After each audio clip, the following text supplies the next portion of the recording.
us how to prepare an abstract for a scientific study. The abstract is the most significant component of a technical article.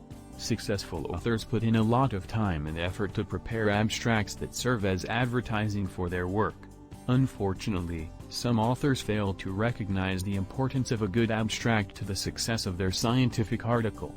This is one of the problems when the students start authoring technical papers. They treat the abstract as an afterthought, leaving it until the last minute and then scribbling a mediocre summary composed of sentences copied from the article. Only much later do students realize that the abstract is one of the most important components. Writing a good abstract is simple if you know what information to include and how to structure it. If you've never written an abstract before, you may be unsure about what exactly goes into the abstract. Essentially, an abstract should reflect all the parts of your paper but in a shortened form.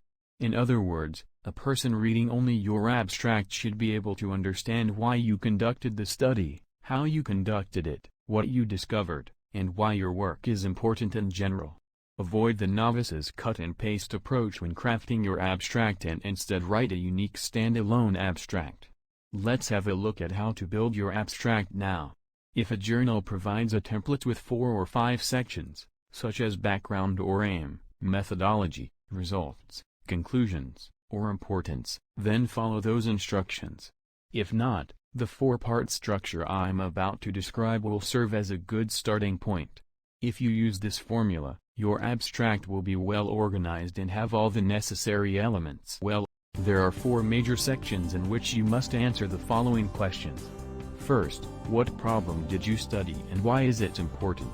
In this section, you want to provide background to the study, the motivation behind the study, or the specific question or hypothesis you addressed. You may be able to set the stage with 1 or 2 sentences, but sometimes a longer description is required. 2. What methods did you employ to investigate the problem?